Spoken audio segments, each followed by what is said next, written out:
الحمد للہ رب العالمین والصلاة والسلام علی من کان نبیا وآدم بین الماء والطین اما بعد فاعوذ باللہ من الشیطان الرجیم بسم اللہ الرحمن الرحیم۔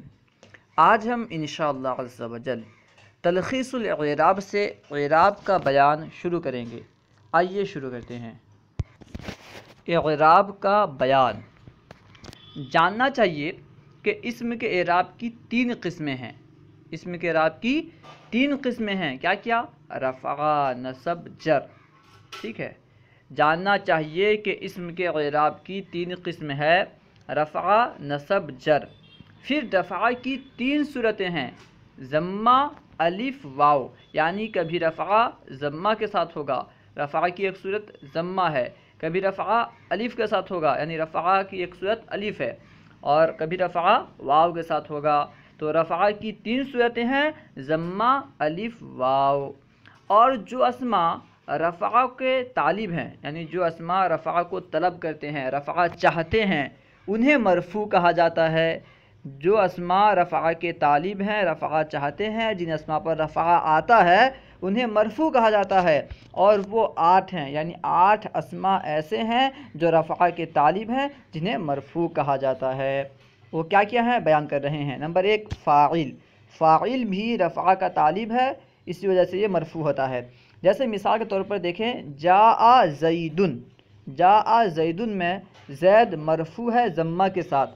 رفع کی تین صورتیں تھیں نا، ضمہ، الف، واو، تو جاء زیدن میں زیدن یہ ضمہ کے ساتھ مرفوع ہے۔ کیوں مرفوع ہے؟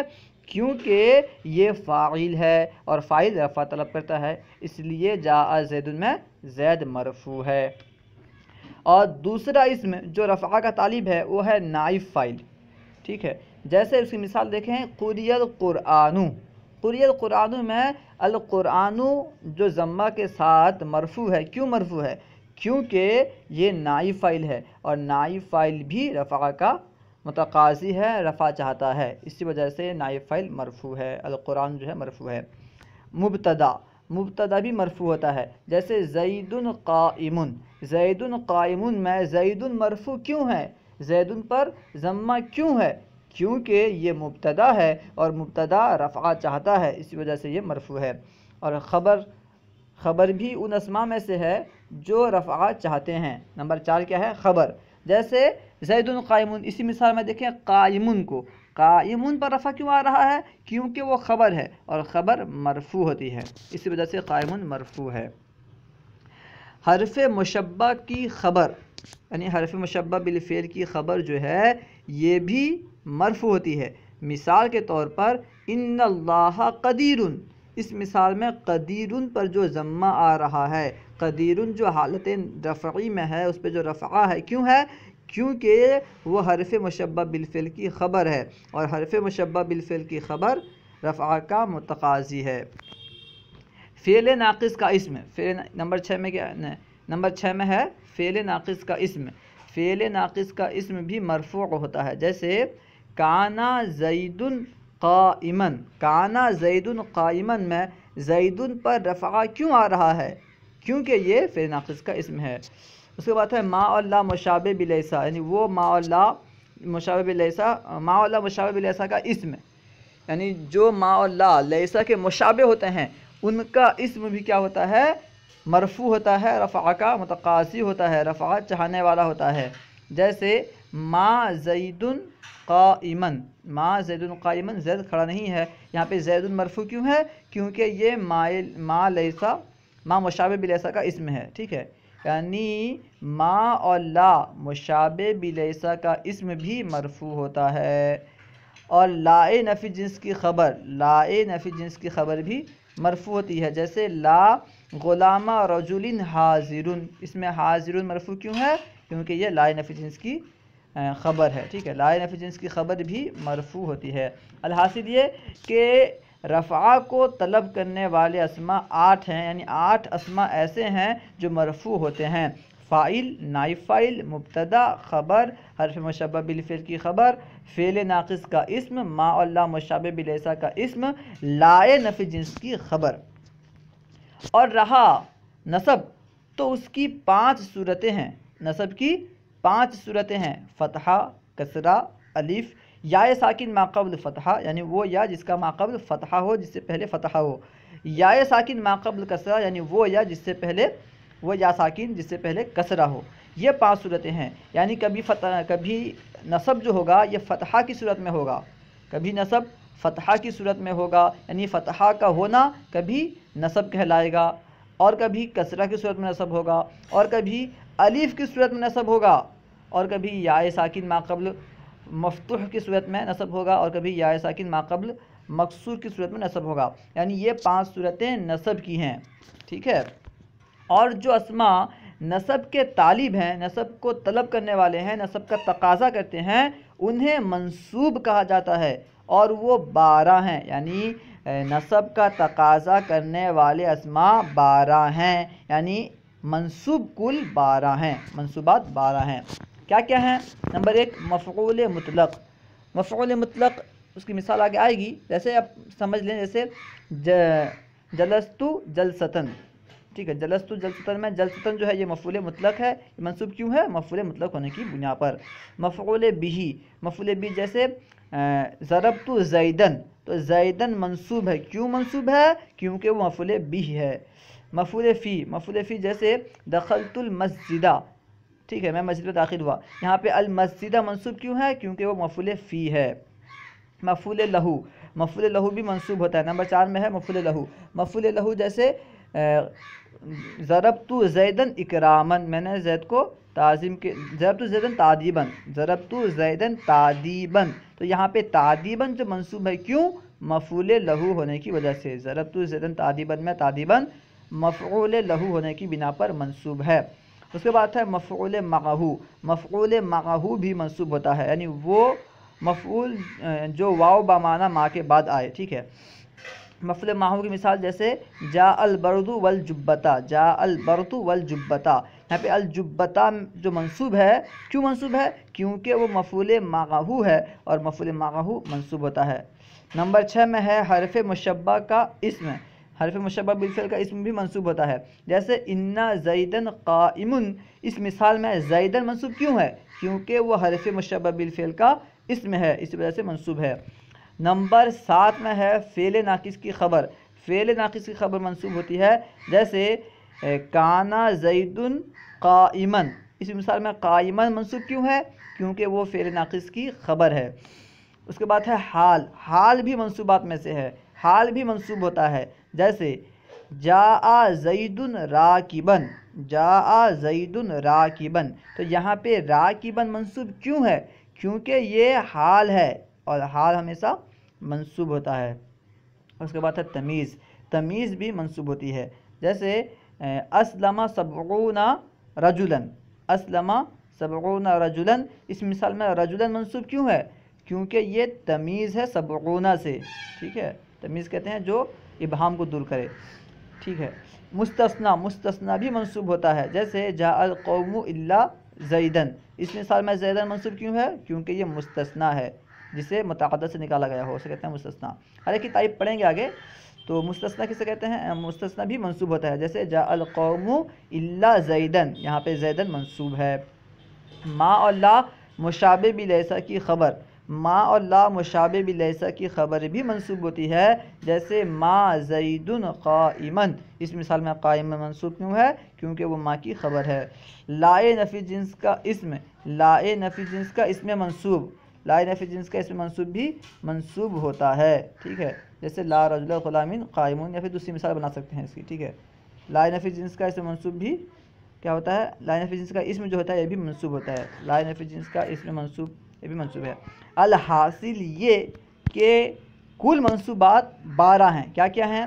مفعول مطلق نمبر 1، مفعول بہ، مفعول فیہ، مفعول لہو، مفعول معہو، حرف مشبہ کا اسم، فعل ناقص کی خبر، حال، تمیز، مستثنی، ما اور لا مشابہ بلیسا کی خبر، لائے نفی جنس کا اسم منصوب، یہ کل 12 منصوبات ہیں۔ اور رہا جر تو اس کی 4 صورتیں ہیں، یعنی جر کی 4 صورتیں ہیں، 4 صورتوں میں جر آتا ہے، 4 صورت سے جر آتا ہے. کیا ہے؟ کسرہ، کبھی جر کسرہ کے ساتھ آتا ہے، ٹھیک ہے.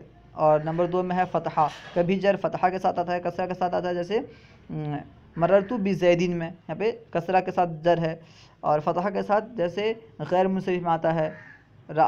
مررتو بعمرا، عمرا میں جو فتحہ تو آ رہا ہے لیکن یہ حالت جردی میں ہے، یعنی کبھی جر جو ہے فتحہ کے ساتھ آتا ہے. یائے ساکن ما قبل کسرہ، کبھی جر یائے ساکن ما قبل کسرہ کے ساتھ آتا ہے. جیسے مررتو بمسلمینہ، یہاں پہ مسلمینہ میں جر کیسے ہے؟ یائے ساکن ما قبل کسرہ کے ساتھ، مسلمینہ، تو یہاں پہ یائے ساکن ما قبل مکسور ہے، ٹھیک ہے. اس کے بعد ہے یائے ساکن ما قبل مفتوح، ما قبل فتحہ. جیسے مررتو بمسلمین، مررتو بمسلمین میں جو جر ہے یہ یائے ساکن ما قبل فتحہ کے ساتھ ہے، مسلمین ہے نا، یا سے پہلے فتحہ ہے.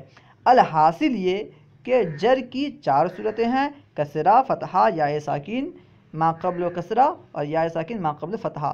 یعنی کبھی جر کسرہ کے ساتھ آتا ہے، کبھی فتحہ کے ساتھ، کبھی یائے ساکن ما قبل کسرہ کے ساتھ، کبھی یائے ساکن ما قبل فتحہ کے ساتھ جر آتا ہے. اور جو اسماء جر کے طالب ہیں، جر کا تقاضا کرتے ہیں، جر چاہتے ہیں، وہ 2 ہیں. ایک تو وہ اسم جس پر حرف جار داخل ہو، ایک وہ اسم ہے جس پر حرف جار داخل ہو تو وہ بھی جر کا تقاضا کرتا ہے. اور دوسرا وہ اسم جو مضاف الیہ ہو، مضاف الیہ بھی جر کا طالب ہوتا ہے، جر کا تقاضا کرتا ہے.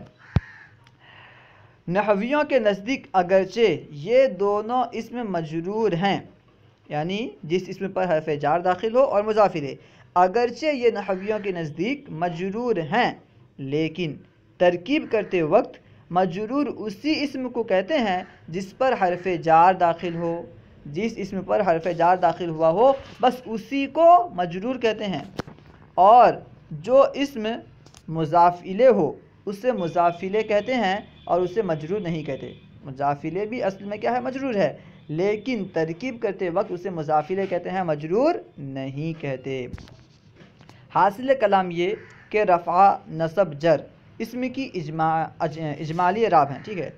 رفع، نصب، جر یہ اسم کی اجمالی اعراب ہیں، اور رفع، نصب، جر کی مذکورہ بالا صورتیں، یعنی جر کی 4 صورتیں، رفع کی جو صورتیں بیان ہوئی اور نصب کی جو صورتیں بیان ہوئی، یہ ان کی تفصیلی اعراب ہیں جن کو وجوہ اعراب کہا جاتا ہے، اور وہ 12 ہیں. وجوہ اعراب کتنے ہیں؟ 12 ہیں. عزیز نونہالو، اعراب صرف اسم متمکن پر آتا ہے، یعنی معرب اسم پر آتا ہے. اعراب صرف اسم متمکن پر آتا ہے، یعنی معرب اسم پر آتا ہے. رہا اس میں غیر متمکن یعنی مبنی تو اس پر اعراب نہیں آتا، مبنی پر اعراب نہیں آتا. مثلا زیدن، یاد رہے کہ صرف زیدن جب ترکیب میں واقع نہ ہو، جب جملے میں زید نہ آیا ہو تو اس وقت لفظ زید بھی مبنی ہے. جب لفظ زید عامل سے خالی ہو، ترکیب میں واقع نہ ہو، کوئی بھی اسم ہو، زید ہو، خالد و بکر ہو، یہ سب مبنی کہلائیں گے. اور اسماء معرب تب ہوتے ہیں جب وہ ترکیب میں آئیں، ٹھیک ہے. خیر، مثلا زیدن، مثلا زید اسم متمکن اور حاذا اسم غیر متمکن ہے. زید یہ اسم متمکن ہے یعنی معرب ہے، اور حاذا غیر متمکن ہے، مبنی ہے. زید پر رفع، نصب، جر تینوں اعراب آ سکتے ہیں. لفظ زید پر رفع بھی آ سکتا ہے، نصب بھی آ سکتا ہے اور جر بھی آ سکتا ہے. جیسے ضرب زیدن یہاں پہ رفع، ضربت زیدن یہاں پہ نصب ہے، مررت بزیدن یہاں پہ جر ہے. تو مررت بزیدن کا معنی ہے گزرا میں زید کے پاس سے، ٹھیک ہے. یعنی زید پہ تینوں اعراب آ سکتے ہیں، رفع، نصب، جر. اور حاذا پر نہ تو رفع آ سکتا ہے، نہ نصب اور نہ جر. مثلا ضرب حاذا، اس صورت میں بھی حاذا ہے. رفع کی جتنی صورتیں تھیں ان میں سے کوئی صورت یہاں پہ نہیں ہے، ٹھیک ہے. ضرب حاذا اس کا معنی ہے مارا اس نے. ضربت حاذا اس کا معنی ہے مارا میں نے اس کو. تو یہاں پہ دیکھیں ضربت حاذا میں حاذا پر نصب نہیں ہے. حاذا پر نصب ہے کیا؟ نہیں ہے نا. کیوں نہیں ہے؟ یعنی نصب کی جتنی صورتیں ہیں کوئی صورت یہاں پائی نہیں جا رہی ہے، تو نصب کیسے ہے؟ ضربت حاذا اس میں بھی نصب نہیں ہے. اور مررت بحاذا اس کا معنی ہے گزرا میں اس کے پاس سے، اس پر جر نہیں ہے۔ البتہ یہ الحاصل یہ کہ ہاذا پر نہ تو رفع آ سکتا ہے اور نہ نصب اور نہ ہی جر، ٹھیک ہے۔ وہی بتا رہے ہیں کہ دیکھو ہاذا پر رفع نصب جر میں سے کوئی اعراب نہیں آیا۔ ہاذا پر یعنی جو مثال بیان کیا گیا، ضربت ہاذا، ضرب ہاذا، ضربت ہاذا، مررت بہذا، ان تینوں مثالوں میں ہاذا پر کوئی اعراب نہیں آیا، نہ رفع آیا، نہ نصب آیا اور نہ ہی جر آیا۔ واضح ہو کہ جس طرح رفع نصب جر میں سے ہر ایک کی متعدد صورتیں ہیں، رفع کی چند صورتیں تھیں، کبھی رفع ضمہ کے ساتھ، کبھی الف کے ساتھ، کبھی واو کے ساتھ آتا تھا، اس طرح بتا رہے ہیں کہ واضح ہو جس طرح رفع نصب جر میں سے ہر ایک کی متعدد صورتیں ہیں، یوں ہی اسم متمکن کی بھی بہت قسمیں ہیں۔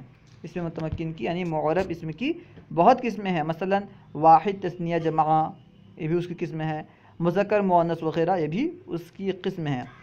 پھر اسم متمکن کی جس قسم کا اعراب ضمہ کے ساتھ آئے گا، اسم متمکن کی جس قسم کا اعراب ضمہ کے ساتھ آئے گا تو اس کا اعراب الف یا واو کے ساتھ نہیں آئے گا۔ جو ضمہ کی دوسری صورتیں ہیں یعنی ضمہ کی ایک صورت کے ساتھ اگر آ گیا تو دوسری صورت کے ساتھ نہیں آئے گا۔ ضمہ کی اگر رفع کی ایک صورت کے ساتھ آ گیا، رفع کی ایک صورت کے ساتھ اگر آ گیا تو دوسری صورت کے ساتھ نہیں آئے گا۔ رفع کی ایک صورت کیا ہے؟ ضمہ ہے، تو جو اسم، ٹھیک ہے، اس میں متمکن کی جو قسم ضمہ کے ساتھ آئے گا تو وہ الف یا واو کے ساتھ نہیں آئے گا۔ وہی بتا رہے ہیں کہ پھر اس میں متمکن کی جس قسم کا اعراب ضمہ کے ساتھ آئے گا تو اس کا اعراب الف یا واو کے ساتھ نہیں آئے گا۔ یوں ہی جس کا اعراب الف یا واو کے ساتھ آئے گا اس کا اعراب ضمہ کے ساتھ نہیں آئے گا۔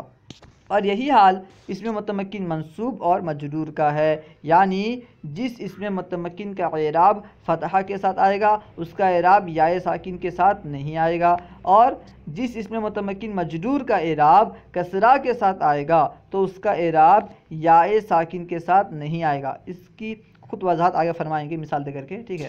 مثلا جاء متعلم، مثال دے کے وضاحت کر رہے ہیں۔ مثلا جاء متعلم، آیا ایک طالب علم، جاء متعلمانی، آئے دو طالب علم، جاء متعلمون، آئے تین طالب علم۔ پہلے مثال میں کیا ہے؟ متعلمون ہے، دوسری مثال میں متعلمانی ہے، تیسری مثال میں متعلمون ہے۔ اب دیکھیں وضاحت کر رہے ہیں، دیکھو متعلمون، متعلمانی، متعلمون، یہ تینوں کلمے فاعل ہونے کی وجہ سے رفع کے طالب ہیں، یعنی متعلمون بھی رفع کا طالب ہے، متعلمانے بھی رفع کا طالب ہے، متعلمون بھی رفع کا طالب ہے، کیونکہ یہ فاعل ہیں۔ وہی فرما رہے ہیں کہ یہ تینوں کلمے فاعل ہونے کی وجہ سے رفع کے طالب ہیں، لیکن سب کی طلب یکساں نہیں، چنانچہ پہلا کلمہ یعنی متعلمون ضمہ رفعی کا طالب ہے، ضمہ کا طلب کرتا ہے، ضمہ کو طلب کرتا ہے، تو اس پر الف اور واو نہیں آ سکتا، اور دوسرا کلمہ یعنی متعلمان الف کا طالب ہے تو اس پر ضمہ یا واو نہیں آ سکتا۔ متعلمانی میں الف ہے نا، حالت رفع الف کے ساتھ ہے، وہ حالت رفعی میں، یعنی اس پہ رفع کی صورت کون سی ہے؟ الف کی صورت ہے، اور دوسرا کلمہ الف رفعی کا طالب ہے تو اس پر ضمہ یا واو نہیں آ سکتا، اور تیسرا کلمہ واو رفعی چاہتا ہے تو اس پر ضمہ یا الف نہیں آ سکتا۔ تیسرا کلمہ جو ہے متعلمون، یہ واو رفعی چاہتا ہے، جو واو حالت رفعی میں آتی ہے اس واو کو چاہتا ہے، تو وہ تو اس پر الف اور ضمہ نہیں آ سکتا، ٹھیک ہے، کیونکہ اس میں جو ہے نا واو رفعی آ رہا ہے، تو پھر الف اور ضمہ اس میں نہیں آئیں گے۔ اور جیسے جیتو متعلمن، آیا میں ایک طالب علم کے پاس، جیتو متعلمینی، آیا میں دو طالب علم کے پاس، جیتو متعلمین، آیا میں طلبہ کے پاس۔ دیکھو متعلمن، متعلمینی، متعلمین، یہ تینوں کلمے مفعول بھی ہونے کے سبب نصب کے طالب ہیں۔ کیوں نصب طلب کر رہے ہیں؟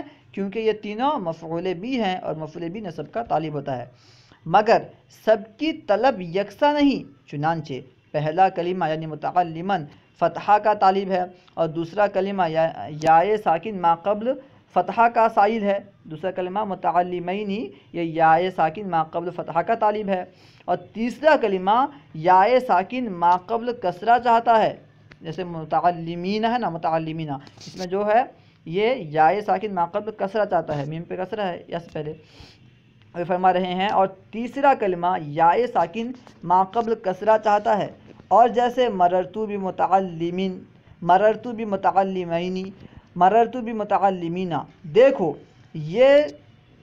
ان جملوں میں متعلمین، متعلمین، متعلمین یہ تینوں کلمے مدخول حرف جار ہونے کی وجہ سے جر کے طالب ہیں، کیونکہ یہ حرف جار کے مدخول ہیں، ان پہ حرف جار داخل ہوا ہے، اس لیے یہ مجرور ہیں، یعنی جر کے طالب ہیں، مگر سب کی طلب یکساں نہیں، چنانچہ پہلا کلمہ یعنی متعلمین کسرہ کا، اور دوسرا کلمہ یا ساکن کا یعنی متعلمین یا ساکن ما قبل فتحہ کا، اور تیسرا کلمہ یا ساکن ما قبل کسرہ کا طالب ہے۔ اوراق گزشتہ میں رفع، نصب، جر کی صورتیں بتا دی گئیں کہ رفع کی کتنی صورتیں ہیں، جر کی کتنی صورتیں ہیں، اور نصب کی کتنی صورتیں ہیں، ہر ایک کو بتلا دی گئی۔ اوراق گزشتہ میں رفع، نصب، جر کی صورتیں بتا دی گئی ہیں۔ اب ہم ذیل میں سوال و جواب کے طرز پر اس میں متمکن کی قسمیں اور ان کے اعراب کی تفصیل بیان کرتے ہیں، انشاءاللہ عز و جل ہم آئندہ اسے پڑھیں گے۔ اللہ و رسولہ اعلم۔ اگر آپ کو کوئی بات سمجھ میں نہ آئی ہو یا درسیات کے متعلق کوئی سوال کرنا چاہتے ہوں تو کمنٹ باکس میں سوال کریں، انشاءاللہ عز و جل اس کا جواب دیا جائے گا۔ اگر آپ نے ہمارے یوٹیوب چینل فیضان درس نظامی کو سبسکرائب نہیں کیا ہے تو ضرور سبسکرائب کریں اور ان ویڈیوز کو خوب شیئر کریں۔ السلام علیکم ورحمۃ اللہ وبرکاتہ۔